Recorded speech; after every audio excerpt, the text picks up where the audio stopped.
Hey the internet, this is Luck. This very day, The Elder Scrolls Online is being released on the Xbox One and the PS4. What would have once seen players turn up their noses at a somehow inferior product now seems like it could be the biggest MMO release of the year. And why shouldn't it? It's easy to forget in our water-cooled ivory towers that the staggering behemoth that was Skyrim sold over 85% of its copies on console. Imagine playing Skyrim with no mods. Wonders will never cease. There is, of course, precedent for MMO success in the console space, while Bungie's Destiny was very careful to avoid the MMO label as to not scare off the, frankly, millions of players who would rather not engage. It is an MMO. In every way that matters, structurally, it's an MMO. So we know that the systems, the MMO systems aren't the issue, it's the presentation. And if the Elder Scrolls Online can break that wall down, it'll be a milestone for the way that MMOs are made. Now, in all honesty, I take every opportunity to state I'm not much of a fan of the Elder Scrolls Online. I've been highly critical of it in the past, but in this instance, I genuinely hope that it sees enough success to prove that console is a strong market for MMOs, games that aren't afraid to call themselves MMOs, especially.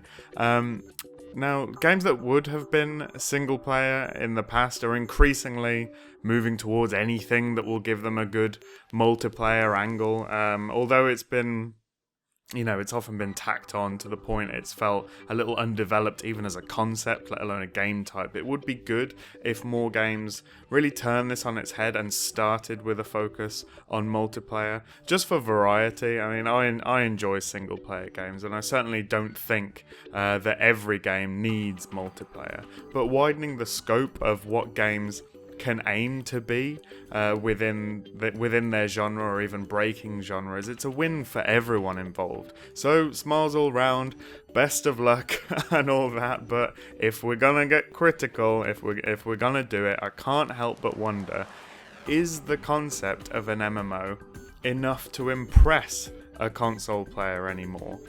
Will the social structures be enough to mask the relative monotony of the gameplay loop? If your setting is essentially like Skyrim, but with even less joie de vivre, can you expect it to resonate with players who are more used to frenetic multiplayer like Call of Duty, or tailored single-player RPGs like The Witcher 3?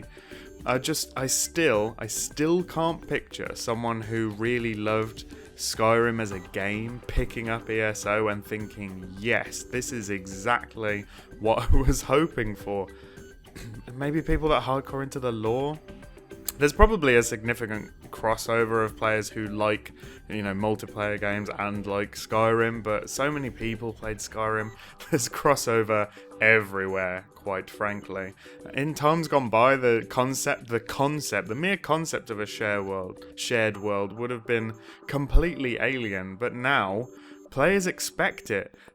Think about the advances made in the last 10 years, even in the last 5 years, in console multiplayer and multiplayer in general. Then think about your stereotypical Xbox Live user. It's true that it is true that people who play games are getting older as a demographic. People who play games are broadening in every direction as a demographic, but there's a significant chunk of the core customer base for the console market especially that don't remember a world without Facebook. Think about that. Is an MMO structure going to impress them?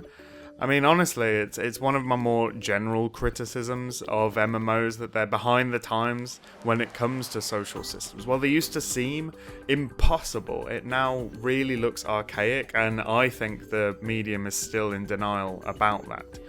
So, for all of my hand-wringing concern, I'm sure plenty of players will love the game. Plenty of just as they do on the PC version. Destiny seems to have a really solid player base. They're still selling expansions. Despite unenthusiastic reviews, it does have a ton of marketing behind it, real goodwill behind the studio. So as a model for success, it could be comparable to ESO if that MMO label isn't too much of a turnoff.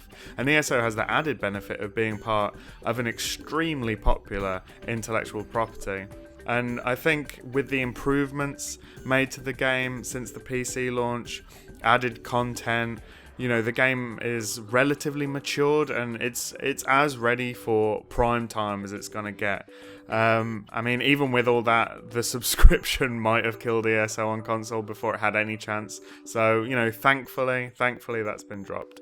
All in all, the usual MMO hooks and trappings are in place, all of those things that got us invested years ago. And I think it's these hooks that might be able to get into the more unwitting console audience, in the same way as with Destiny. You hear people say all the time, I hate Destiny so much, I've played 8 hours today. It's that attitude. It's the old, going back to the really old MMO days.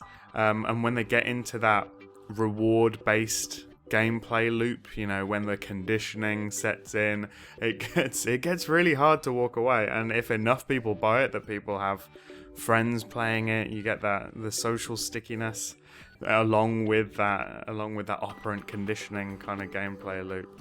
It could be big, but popularity is not the same as quality, but it does go a long way when new projects are being considered.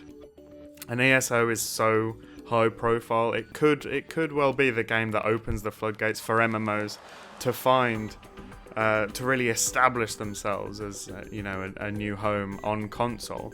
And I think while the path it's taking, it might, it's significantly worn already. There is precedent. There's a lot that's come before. It could really be paving the way, paving that pathway for games to come in the future, like Black Desert, like EverQuest Next, other titles that look like they're going to be coming to console. And honestly, if more than 5 times as many people buy ESO on console, if more than 5 times as many people buy ESO on console, the same way that it happened for Skyrim, it could be a real giant leap towards a particular future for MMOs.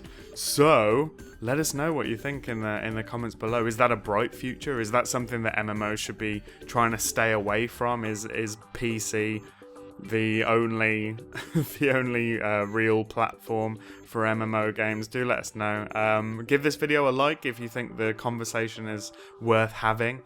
Subscribe to the channel for many wonderful things from awesome people, and I will see you again really soon. Okay, thanks. Bye. Make sure to level up your MMO knowledge by visiting MMORPG.com, subscribing to our YouTube channel, and by following us on social media. To catch up on the week's biggest MMO news, watch our latest MMO FTW. And to see if there's a better MMO out there for you, watch one of our latest First Impressions videos. Thanks for watching.